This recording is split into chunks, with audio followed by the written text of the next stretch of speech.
Hey everybody, and welcome back to the board meeting. I'm here in lovely North Dakota where we're having massive blizzards right now. All of North Dakota is shut down, the interstates, the highways, everything's shut down. But we are going to be making a video today, and the video is on the upcoming holiday. This New Year's is upon us, and I wanted to make a video of 10 games I would suggest for you to play with you and your game group on your New Year's Eve or New Year's Eve parties. These parties that people are going to, and just hanging out with your friends in general. And maybe you guys are drinking, maybe you guys aren't. I don't drink, but I'll be hanging out with people who are having a few cocktails here and there. And these are games that are going to be good in those environments of just hanging out with people, having a good time, having fun, very light-hearted games, but provide a sense of laughter. They're just these silly little games that encourage social interaction almost. Not all of them are social games, but they're just light games, I should say, that everybody can have a good time with. So let us get into our very first game, number 10. This is a game that blew people away right away when this game came out on the scene. Small little card game, which a lot of these will be little card games. This is The Mind. Now, in The Mind, you are going to be dealing out cards. This is a cooperative game. These cards are numbered 1 through 100. Now, everybody has to lay these cards, without talking at all, these cards down in ascending order. And it's just a ton of fun, awesome moments in this game. Because you might have the 3, and someone else might have the 4, or you have the 26, someone has the 27. Sometimes you lay them down in the correct order, and it's just tense a lot of the times. It's great when things work out, but a lot of times it doesn't. But it's so fast and easy that if you guys lose, just deal them back up, start over again. So number 10 is The Mind. Number 9 is a social deduction game, my probably favorite social deduction game. This is The Resistance Avalon. Now this is a game much like your Secret Hitlers, your Werewolves.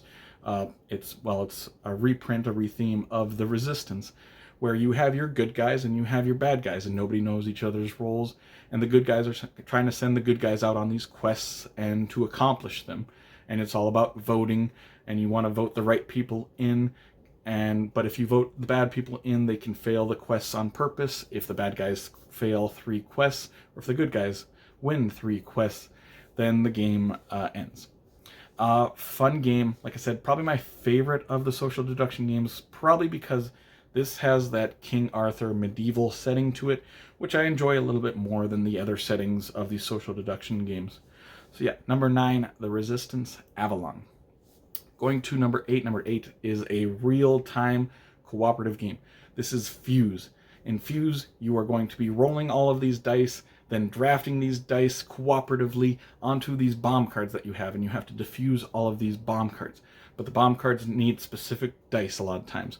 Like it needs a 5 yellow and a blue 3, or it needs a total of 3 dice that equal 10, or you might need to stack dice on top of each other, and it's just chaotic fun.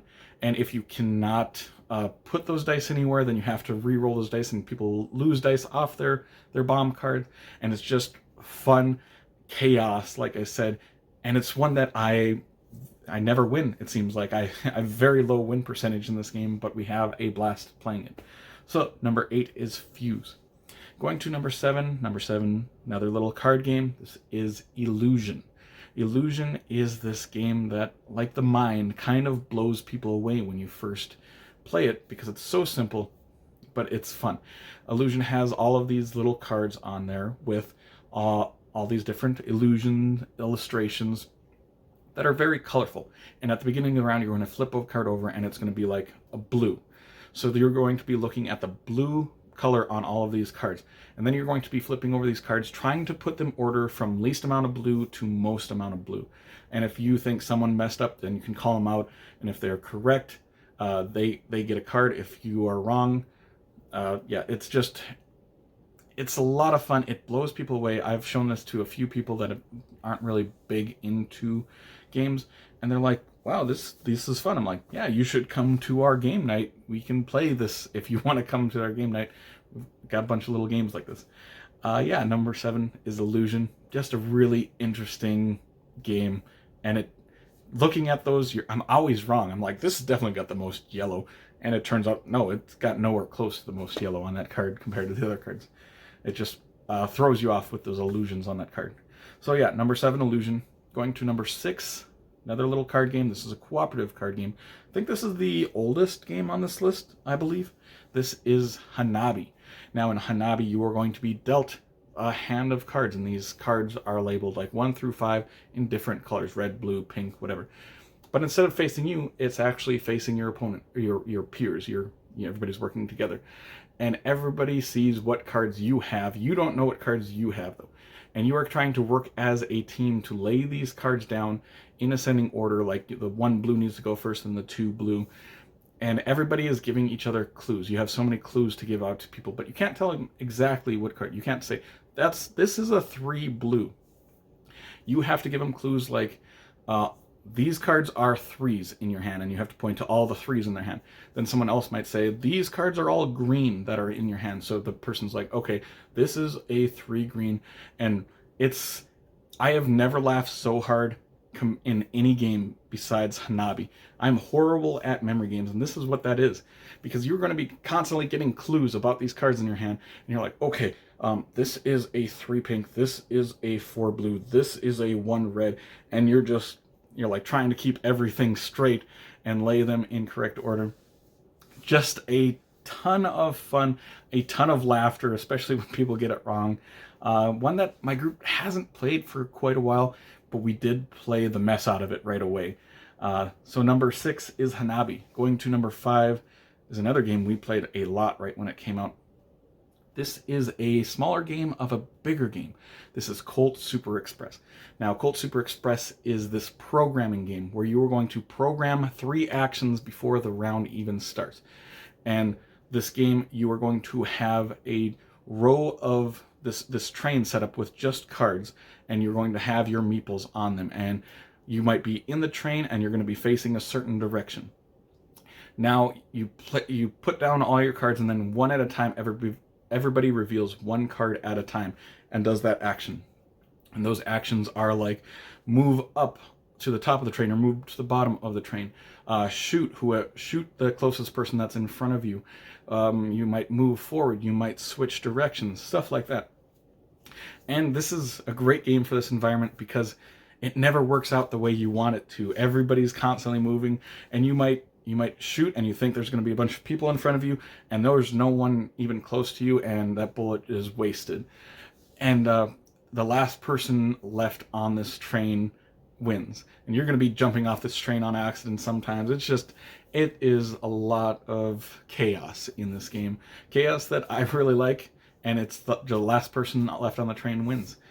So number 5 was Colt Super Express. Going to number 4 is a bluffing game. This is Cockroach Poker. Cockroach Poker is a game where you're going to be dealt a ton of these cards, and on these cards you have animals on them, rodents, insects, stuff like that. And it's all about bluffing. So you're going to take one of your cards and put it in front of someone else, and you're like, this is a toad. And if they can call you out and say, no, this is not a toad, and they look at it, and if it's not a toad, you get that card in front of yourself, and you don't want cards in front of you. Basically, if they say you're lying and you were lying, they called it correct and you get the card. If they say you were telling the truth and you're telling a lie, then they get the card. If they were right or wrong, depends on who gets the card. As soon as someone has 4 cards of the same type of animal in front of them, they lose. This is a game about, it's just one loser and it's a lot of winners. So sometimes people are ganging up on them. They're like, this person almost has is going to lose, so we got a gaming up on them. But it's so fast that it doesn't really matter. So yeah, number 4, Cockroach Poker, just a good, fun bluffing game. Going to number 3. Number 3 was probably the most popular party game for quite a long time. This is Codenames.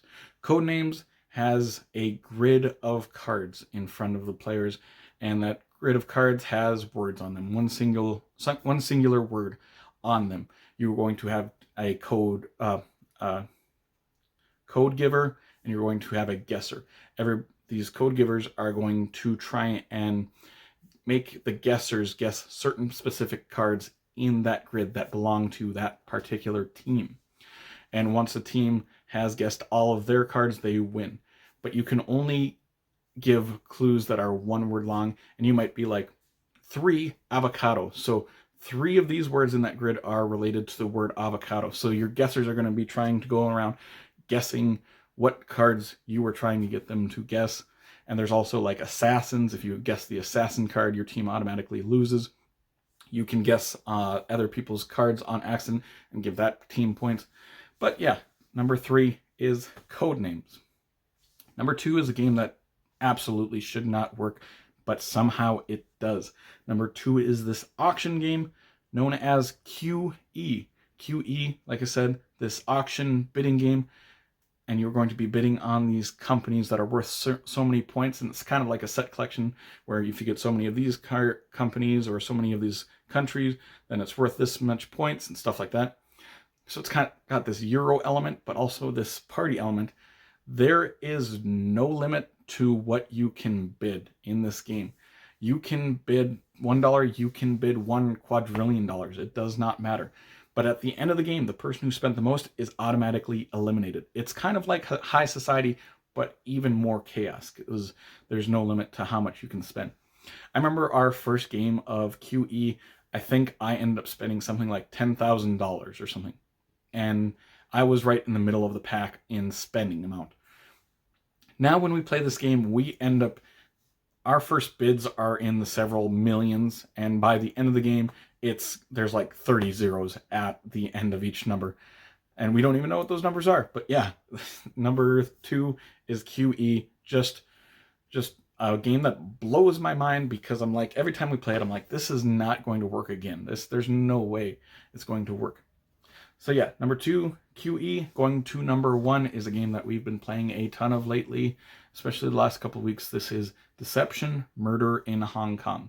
This is kind of another social deduction game in a way. And you are going to have one, I think it's forensic scientists they're called, who are going to be this clue giver. And they're going to have a bunch of, one murderer and then a bunch of other investigators. The investigators are trying to figure out who is the murderer, and how their weapon that they used and their motive. And the forensic scientists, where it's going to have these cards in front of them, that's going to be like death, suffocation, drowning, stuff like that. They're going to they're going to put a little bullet thing on one of those to try and indicate, to move the investigators towards that murderer and the weapons and stuff like that. And it is the investigator's job to figure out who is the murderer, their murder weapon, and that motive card. And you have to get all 3 right in order to win. And it's a game that we played a bunch. This is a game, usually with roles in games, I'm always like, I want to be this one. In this game, I'm like, I want to be the forensic scientist. I want to be the investigator. I want to be the murderer. If you can also throw in witnesses and accomplices with this game, that throws in another wrench. But yeah, number 1, Deception, Murder in Hong Kong, is a very popular game, one that a lot of people seem to really enjoy, including myself. And that will conclude this list of 10 games I suggest for you to play during your New Year's parties, or, just in that party environment even. But if you did enjoy this video, make sure to like and subscribe to see more weekly content from me, Shane, at the board meeting in the future. Hope you all have an amazing day. Take care, everyone.